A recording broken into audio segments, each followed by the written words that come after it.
bakal jajjalaqisa biftuu dubaan bariitu saba koo gadaan keenya milkiin waa fagoon jirtu Atiin galma bagadaan urjiin odaarraa iftu Yoomiyuu hawwiin keenya galma geessi malee naftu Galma geessi malee naftu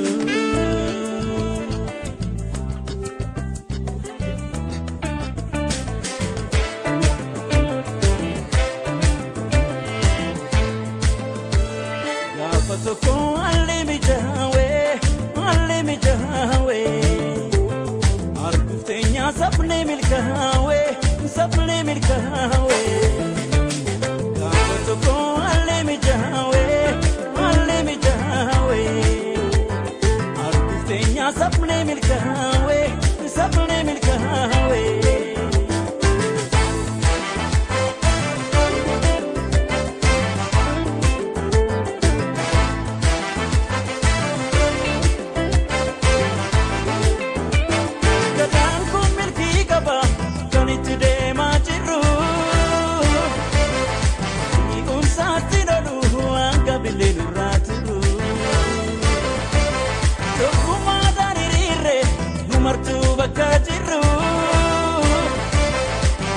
Tosi machudaaf kuya fagoon ranjiru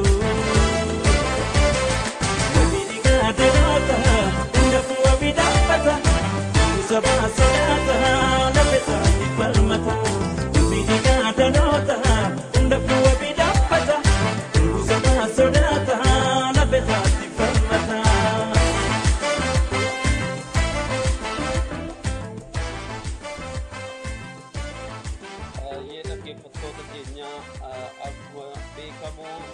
kana keessa dhimma walhubannaa adda bilisummaa Oromoo fi qaama adda bilisummaa Oromoo irraa bahee ture qaama ce'umsaa gidduutti ta'e ilaalchisuudhaan hawaasni keenya bakka adda addaatti gammachuu guddaa dabarsaa jira.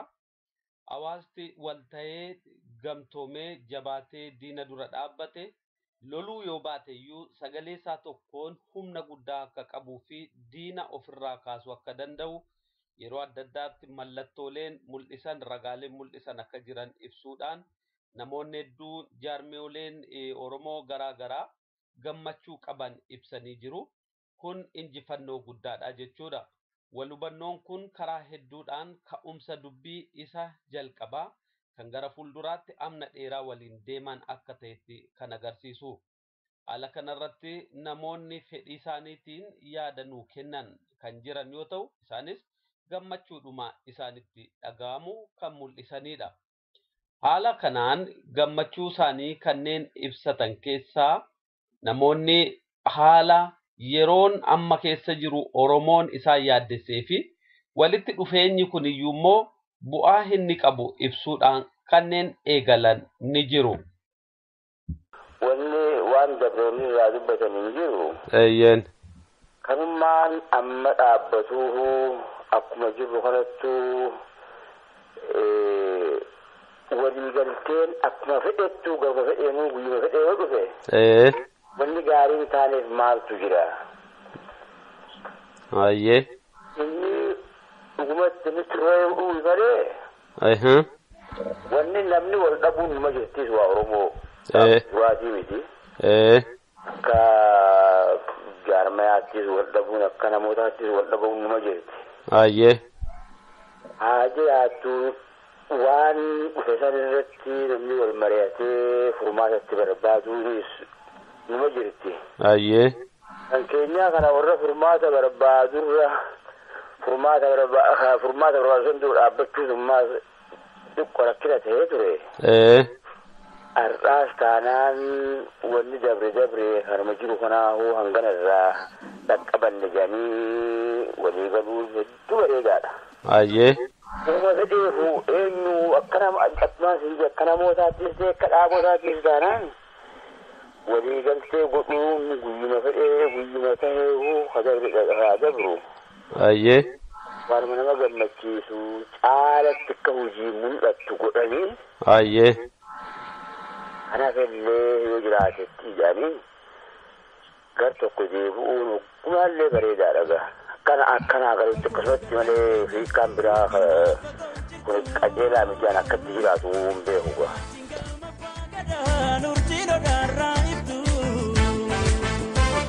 Yoomiyyuu hawwiin keenya galma geessi malee naftu. Galma geessi malee naftu. Aboo dhugaadhaa hedduu bareedaadha. Ayyee. Hojii bultuu waan akkanaa godha keenya namni gabaabaallee walitti dhufe. Akkasitti aboo jabaadhaa waan akkanaa barbaannaa jedhanii murtii wayiillee dabarfachuun silaa bareedaadhaan jaamila kennaaf isaan saniifiisi. Jabaadhaa oomee silaa hin dhumtu haalleen guyyaa tokkotti. Dhugaadha. Jabaadhaa gammachuudhaan jedhani. Hedduu naa ulfaadha.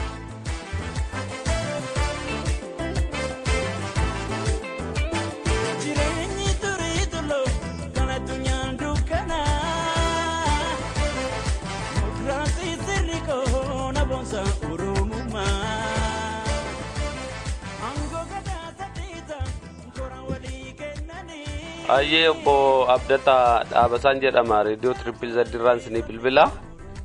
Ayyee. Hedduu ulfaadha. Mee gidduu kana walhubannaan tokko ibsi walhubannaa jedhu adda bilisummaa Oromoo fi qaama adda bilisummaa Oromoo irraa baay'ee qaama ce'umsaa jedhamu gidduutti akka irra gaamee jiru ibsamee jira. Kun faayidaa maal qaba jettu akka hawaasa tokkootti? Faayidaa guddaa qaba. Jedheen ilaalanii maaliif jennaan walhubannoon kun dhabamuu irraa kan ka'e baroota dheeraa diina nurra bubbuluu hin qabne nurra bubbulchee nu illee miidhaa biyya keenya irras uummata keenya irras kan gahuu hin danda'eef walhubannoo fi walitti dhufeenyaan gamtaa tokko horatanii diina ofirraa dhiibuu dadhabuurraa waan akkasii rakkoon akkasii sun nurra ka'e kuni bu'aa guddaa qaba uummata keenyaafis biyya keenyaaf ilma Oromoo tokko fi biyya Oromoo hundaaf iyyuu namuma Oromoo ta'e hundaafuu kuni faayidaa guddaadha nama Oromummaa isaa beeku hundaaf. Hawaasni maal gochuu qaba waan kana milkeessuuf? Kun egaa kana booda dhimmi kun dhimma hawaasaa ta'uu qaba silumsaa yoo tokkoffaa.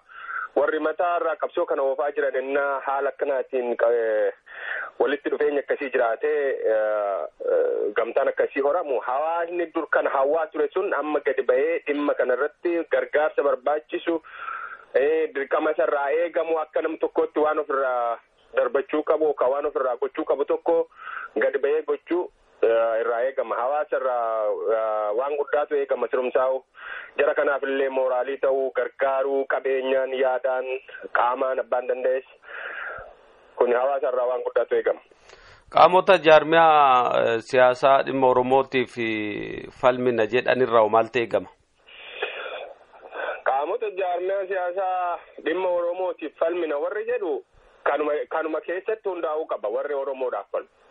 Warri Oromoo irratti falmoo jiraatan immoo qaama kanarraa adda ta'u kanuma irratti adda baafannee baruu dandeenya jechuudha. Duraan kan namoonni kun adda adda wal bubuusanii fi wal ta'uu dhabuurraa mee ana tasinirra wayyaadhaan achi ba'amaa ture. Amma immoo walitti dhufeenyoo jira. Walitti dhufeenyi mul'ate. Walitti dhufeenyi kun horamaa jira. Gara hawaasa isaanii, gara uummata isaaniitti, gara qabsaa'ota isaaniitti siqanii wajjiniin hirmaachuurraa darbanii yaada biraa yoo horatan inni kuni Oromummaa otoo hin taane diinummaadha jedheen ilaalan. Ayyee hedduu naa ulfaadhaa innaa biraa immoo bal'inaan isinittan deebi'a. Ayyee galatoo. Ayyee. Dhaggeeffattoota keenya dhimmuma kana ilaalchisee namoota hedduutti bilbiluuf yaaleen jira. Kaan isaanii karaarra jiru, kaan isaanii immoo itti yaadnee sitti deebina'anii. Ammas dhimma kanarratti yaada kan isinitti dhaga'ame walhubannoo kana milkeessuudhaaf hawaasni maal gochuu akka qabu walhubannoon kun immoo faayidaan inni qabsoo Oromoo jabeessuu keessatti qabu waan isinitti dhaga'ame karaa bilbilaas karaa imeeliis yoo dandeessan nuu hirkuu dandeessu yeroo biraas qaamaan nu qunnamtanii hawaasaaf karaa reediyoo keenya dabarsuu dandeenya.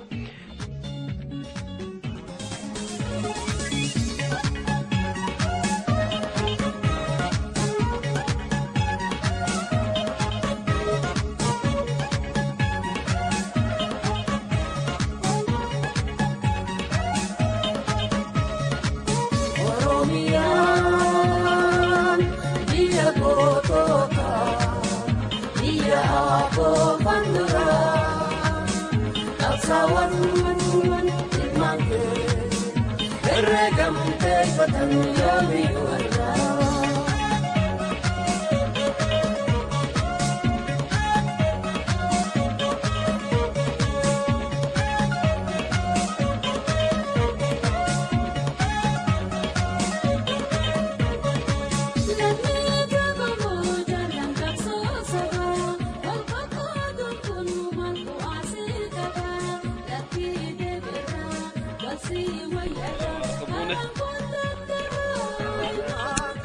Kesani da basan jedhama radio triple Z-irra fayyaa keessanii nagaa galata gooftaa fayyaadhaasin baga jajjabaattan jirtu dirre omaan jenna mana jirtu amma mana jira yaada gabaabaa wayii sin gaafachuu jedheen jira radio irratti kan nama saa tokkotti dabarsu yoo sinii mijate naa kennuu dandeessu nan kenna waan irratti namaalii qaba waan hin beekoo ta'e ayyena ulfaadha gidduu darbe adda bilisummaa Oromoo fi qaama adda bilisummaa Oromoo irraa ba'ee jiru qaama ce'umsaa gidduutti wal hubannaan tokko irra ga'ameera kan jedhu ibsi ba'ee jira. Akka hawaasaatti maal waa'ee kana quba qabdu? Sagalee adda bilisummaa Oromoo dabarsurraatii dhaga'eera. Akkasumas immoo VOA irratti gaaffiif deebii namoota beektota irraa taa'ee tokko dhaga'e. Ayyee ulfaadha. Mee maaltu isinitti dhaga'ama obbo Mikaa'el waa'ee kana irratti yaada maal qabdu? Dhugaadhuma yaadi ani qabu waa'ee kana irratti sabi keenya kan inni dhume kan inni miidhame wallabdee isaaniiti malee sabi hamilee dhabee miti. Sabichi afee guddaa qaba waan utuu isaa walii galanii harka wal qabatanii socho'aniiru ta'ee diinni hamma ammaatti nutti hin qabatte. Kanaafuu isaa walii galuu jechuun tarii Waaqayyoon nu yaadate jechuu dandeenya. Kanaafuu gammachuu guddaan natti dhaga'aman baay'een itti gammadee fiixaan ba'asaaf immoo eeggachaa jira tarii yoo fiixaan ba'uu dadhabe deebi'anii akkuma kanaan dura immoo walitti bu'uunis immoo yoo deebi'ee dhufe kan jedhu yaaddoo qabamanii gammachuu guddaatu jira baay'ee gammada sabi keenyatti hin gammada lafa jiruuti anis gammachuun natti dhaga'ama hundumti keenya kan biyyaa baaneefi sababii Oromoo taaneef baane malee hannee yookiin soomneeniti utuu isaan hamilee qabaatanii biyyaa waan baanu hin qabnu hamilee keenya hamilee saba isaaniitu eeganiiru ta'e kun gaaffii saba Oromoo sababii ta'eefi gammachuu hammana hin jenne kan natti dhaga'amaa jiru. Kanaafuu Waaqayyo immoo fiixaan nuuf baase beekan eega. Ayyee na ulfaadha. Uummati maal gochuu qaba wanti kun akka fiixa ba'uuf? Kanaafuu rakkinni guddaan jiru yoo tokkoffaa uummata bira. Maali uummati gan tokko goree gamaa gamana goreetu ofii isaatii garuma tokko jabaate jedhanii garuma barbaadanitti dhangala'u. Uummati kanaaf wanti inni gochuun irra jiru hooggantoota uummataa kun akka yaada kootti nu keessaa baanu uummata keessaa baanu. Sababii kanaaf isaan irratti olaantummaan mo'iisa qabaatee tokko isaan godhee isaan jabeessee bukkee jaajjee wajjin hiriiruutu irraa eegama jedhee tayyaadha. Ayyee. Jaarmolee siyaasaa kan waanuma dhimma Oromoof dubbanna jedhanii maqaa adda addaan jiranirraa maaltu eegama jettu sababuma kana qabdanii yoo dhaamsi dabarsitan jiraate. Dhugaadhuma jaarmoliin adda addaa amma kanaan durallee taa'aa ba'anii amma kan ammoo warri ta'an jiru. Wanti kun uummatis taanaan ani mataan koo ilaalcha lama qabaa. Tokko wal miidhuudhaaf karaa akkuma kanaan dura wal caqacaquudhaafitu dubbii kan akka kan jedhutu natti dhaga'ama. Tokko immoo miidhaan saba kanaa itti dhaga'ameetu isaan sun sababii waliigaltee dadhabaniif gidduu ba'aniitu iddoo tokko ijaajjanii isaanis ofumaa karaa ka'uu yaadu kan jedhutu na keessa jira. Kun lachuun waan nu baasu miti. Hundumtuu gar tokkotti jigee harka wal qabatee utuu ka'ee dubbatee utuu tokkummaan isaanii jabaatee gar tokkotti calalamanii jabaatanii yoo jabaatanii wayyaana isheen amma biyyaan taphattee biyya keessaa ba'uu dadhabdu kun ofii isheetiinuu baatee didichitee baddi. Inni isa kanaaf immoo ragaan jiru fakkeenyaaf amma ishee jalattuu kan kurfoofte OPDO'n harkatti dinnaan deebi'anii eega mallas du'e asitti kaafnee mataa isaanii dhaabbachuu dadhabuun OPDO keessa obbattee kan obbeettu harkatti diduu fi taayitaa sabi bal'aan argachuun irra jiru dhaabee kan jedhutu jechuudhaan gaaffii isaan gaafatantu hundee ishee dhowwaa jira wayyaaneeyyuu. Kanaaf sabi keenya qooda fudhatee gamaa gamanatti faffaca'ee humna dhabu ol dhowwurra gar tokkotti deebi'anii bilaa filaameetiin hiikaa tokko dubbiitti kennanii yoo ka'anii jabaatanii jedhanitu mo'ichi tokko argama malee calluma jedhanii asiinis ani kana ta'a jedhanii gartuu qabatanii fiiguun kun humna nu dhowwaa ammas kanaafuu kanaaf dhaamsi ani qabu. Dhiigni Oromoo garmalee dhangala'eera, imimmaan saba Oromoo garmalee dhangala'eera. Oromoon nama isa awwaalullee dhabeera biyya keessa amma yeroo kana naannoo biyyattii kan jiran biyya Sudaan yoo dhattee, Keeniyaa yoo dhattee, biyya adda addaa yoo dhattee ilmaan Oromoo umurii waggaa 12 kaaseetu biyyatti facaasee jirti. Dargaggoon Oromoo kanaaf yoo isaan jabaatanii dargaggoon kunis humna kanallee hubachuu danda'u turre jira. Kanaaf tokkoomanii waamanii ofii isaaniis jabaatanii wal jabeessanii akka waliin deemanii waamicha ani qabu. Ayyee hedduunaa ulfaadhaa fayyaa naataa galatooma dhaamsa keessanis hin dabarsina.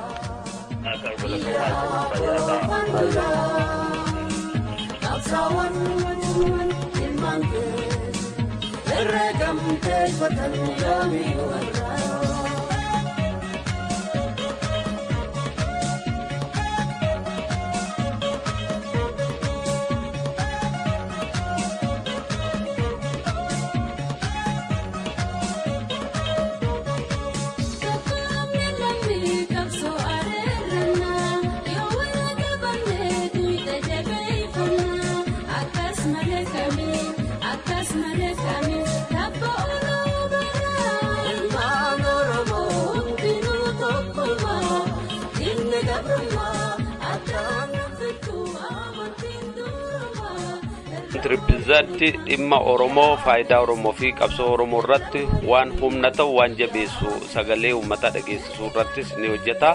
Warri sagalee keessanii fi yaada keessan nu ibsitan hedduu nu ulfaadhaa. Warri kaanillee sababa bilbila keessanii hin qabneef isin bilbiluu warri hin dandeenye dhiifama isin gaafannaa garuu nu bilbiltan isin keessumsiisuudhaaf qophiidha.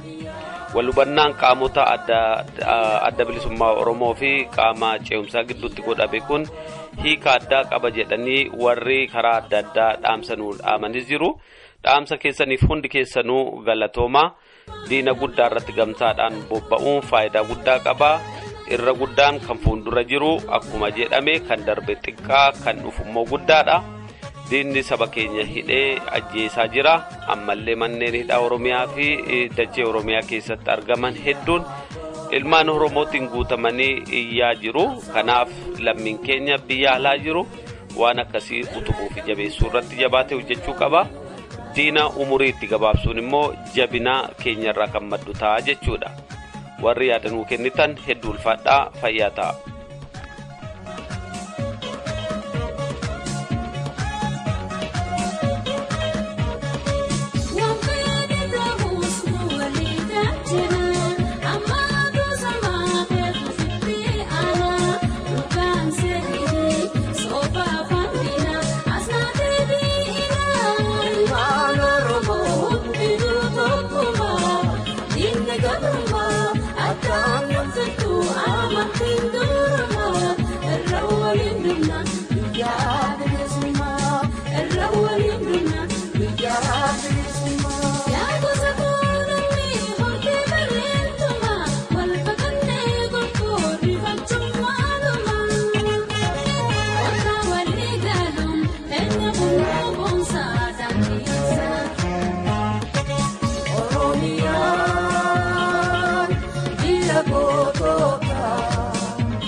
qophii hanga ammaatti darbaa ture kan arganne reediyoo Triple Z magaalaa Melbourne irraa darbaa ture kan qindeessee dhiyeessee dhaabasaa waqjiraate.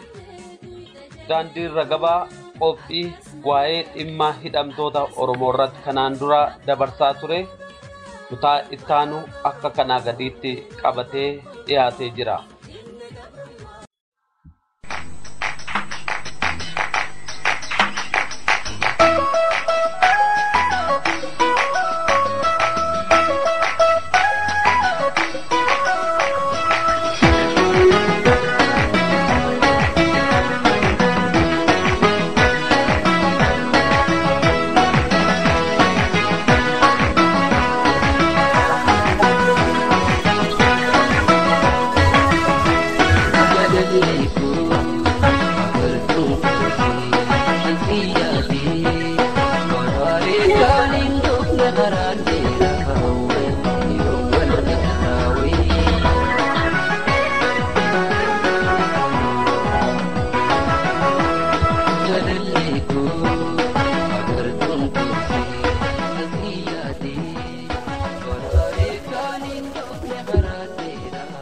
Hidhamtoonni Oromoo hedduun maatii isaaniirraa adda ba'anii, qe'ee isaaniirraa adda ba'anii, jaalallee isaaniirraa adda ba'anii manneen hidhaa wayyaanee keessatti gidiraa argaa jiru. Jaalala maatii, jaalala ijoollee isaanii, jaalala saba isaanii hunda humni hidhaa, humni jabaa, humni biyya fagoorraa itti dhufee irraa mul'atee qe'ee abbaa isaanii keessatti waggoota hedduudhaaf dararamaa jiru. Har'a wayyaaneen erga Oromiyaa dhuunfattee waggaa 20 wayii adeeme. Ilmaan Oromoo umurii isaanii guutuu waggaa 20 kana mana hidhaatti dabarsan ammallee kanneen mana hidhaa keessatti gidiraa argaa jiran ni jiru. Isaan kana maqaa isaanii tokko tokkoon tarreessuu naman dhibu. Hedduummoo waan ta'aniif hedduu dadhabsiisaadha. Mee warra waggaa 16 guutuu murtii du'aa baatanii mana hidhaa keessatti argaman maqaa isaanii ni ibsa. Sheekh Ismaa'eel Muudaa idda qabamee eegalee Oromummaa isaatiin gidiraan hedduu irra ga'ee kana booda mana hidhaa Fuursoo keessatti gidiraan yeroo dheeraaf erga irra ga'ee booda akkasumas reebichaa fi tuniinsa olaanaa irra ga'een qaamni isaa kan hir'ateera. Ismaa'eel Muudaa yeroo mana hidhaa sana keessa Fuursoo turetti humnooti tikaa wayyaanee kanneen hubannaa seeraa hin qabne, kanneen hirreedhaan yaadan itti dabaree wal darbanii uummata ijaarte, uummata kakaafte, uummata nurratti fincichiifte jechuudhaan halkanii guyyaa irra yaabbatanii tuman. Yeroo sanatti qaamni seeraa biyyattii keessatti maqaa illee dhaabbate waan hin jirreef loltoonni Tigree qawwee hidhatanii jiran humna qawweetiif irree isaaniitiin waan itti fakkaatu irratti raawwataniiru. Ismaa'eel Muudaa biyyatti dhalatee boonee jiraate keessatti salphatee namaa gadi ta'ee jiraata. Haa ta'uti Ismaa'eel Ahmad Muudaa wanti hamlee isaa cabse tokkollee hin jiru. Kan manaa ba'eef gaaffii saba isaa gaaffii haqaa ta'uu waan hubatee fi gaaffii haqaa kanarra ejjatee jala galtuu wayyaaneedhaaf otoo hin ergamne, ulee wayyaaneef otoo hin bitamne, irree wayyaaneetiif otoo hin cabne didee mana hidhaa keessattis akkuma jabinaan dura diina dura dhaabbatetti dura dhaabbannaa isaa itti fufe. Aana malees mana hidhaa sana keessaa gara Zuwaayitti dabarfamee Zuwaayii keessattis iraarsaan guddaa irra ga'eera. Iraarsaa akkasii waliin kanneen dabarsan har'a lubbuun baatee kan biyya alaa jirtu asli Oromoo yeroo adda addaatti ragaa kan kennite. Har'a kan akka Ismaa'eel Muudaa kan Jamaal Mustafaa kan abbaan magaalis waggaa 16 mana hidhaa wayyaanee keessatti murtiin hidhaa fi murtiin du'aatti murtaa'ee eeggachaa jira. Araarsa abbaa humnaas sabboontota Oromoo humna wayyaaneen qabamanii reebicha olaanaa irra ga'ee qaama hir'uu ta'an keessaa kanneen gara jabinaan tumaman keessaa tokko. Araarsaa abbaa humnaa goota Oromoo haa ta'uyyuu malee humna wayyaaneen qabamee miilli isaa caccabsamee qaamni isaa akka hir'atu godhamee sana caalayyuu immoo murtiin du'aa itti kennamee waggaa 16 guutuu mana hidhaa keessatti argama. Goota akka Fisaa Birraasaa Oromiyaa lixaarraa qabames yeroo ammaa kanatti murtii du'aa baatee mana wayyaanee keessatti argama. Fisaa Birraasaas hojii qonnaa irratti bobba'ee jiru keessaa qabamee Jimmatti eega geeffamee booda tumiinsi irra ga'ee Maayikalaawii Finfinnee iddoo adda addaatti hidhamee eega tumamee booda yookaan ergamtuu isaanii akka ta'u eega gaafatamaa ture booda waan dideef gara Zuwaayitti dabarfame. Humnoota Oromoo kaan wajjiniin Zuwaayittis tumamuu reebamuun hireessaa ta'e. Fisaa Birraasaa sabboonaa Oromoo beekumsa qabu nama jabaa Oromoo barsiisuu fi jajjabeessuu irratti humna qabu waan ta'eef Oromoo mana hidhaa barsiifta jedhameellee yeroon itti mana dukkanaa keessatti galee hiraarfame guddaadha. Hiraarsaa gurguddaa sanaan duuba Fisaa Birraasaa badii tokko malee hojii inni hojjeturraa qabanii nama ajjeefte nama hiite jedhanii nama hojii misooma qonnaa irratti bobba'ee jiru qabanii murtii du'aatti kennanii har'a kun waggaa 16 mana hidhaa keessatti argama. Ilmaan Oromoo sadarkaa akkasiitti hidhaan itti murtaa'ee kanneen murtiin du'aa itti murtaa'ee kanneen umuriin guutuu itti murtaa'ee kan akka Abdurrashiid Abdullaahi kan akka Seeyid Hasan kan akka Mangistuu Hordofaa kan akka Masfin Ittaanaa kan akka Charinnat Yamaane kan akka Gammachiis Magarsaa kan akka Sanyii Bakkalchaa kan akka Idris Adam kan akka Abdii Hussein kan akka Taliilaa Rooba maqaa isaanii tokko tokkoon tarreessuu ni danda'ama. Ilmaan Oromoo biyya keessaa otoo hin taane biyya alaarraallee deebifamanii humnaan qabamanii kan murtiin itti kenname hedduudha. Ilmaan Oromoo qe'ee abbaa isaanii keessatti lafa abbaa isaanii keessatti salphatanii namaa gartaanii jiru. Kana kan fide qe'ee namaa deemanii waan namaa tuqanii qabeenya namaa saamanii miti. Ilmaan Oromoo kun sabboontota waan ta'aniif mirga saba isaanii waan gaafataniif namuu namaa gad miti jedhanii diddaa waan mul'isaniif waan hojjetaniif bakka jiran irraa qabanii humna qarummaa fi dargaggummaa qabaniin saba isaaniif faayidaa akka hin buufne akka mana hidhaa keessatti laamshaan godhaman. Haa ta'uti hidhamtoonni Oromoo har'allee laamsha'oo miti. Har'allee hidhaa jala taa'anii sagaleen isaanii bilisummaa Oromoo faarsa. Gaaffiin isaanii guyyaan bilisummaan Oromoo itti dheerattee guyyaan bilisummaan Oromoo itti dhiyaattu hawwuu fi arguudha. Ilmaan Oromoo kanneen lubbuu isaanii nuu kennanii jireenya isaanii nuu kennan maatiin isaanii goodaatti faca'anii jiru. Ilmaan Oromoo kun seenaan isaanii yoomiyyuu himamee kan hin dhumneedha. Maatii isaanii, jaalallee isaanii, hawwee isaanii hunda gaaffii saba Oromoof jedhanii warra kennaniidha. Gaaf tokko akka bilisoomanii Oromoon bilisummaa argatee waan hawwan immoo akka argan shakkii tokko malee ni qabu.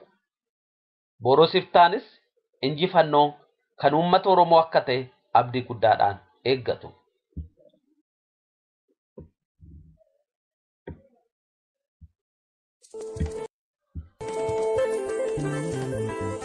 Bakka chalaqisa biftuun duubaan bariitu saba koo gadaan keenya milkiin waa fagoon jirtu wajjin galma abbaa gadaan urjiin odaarraa iftu.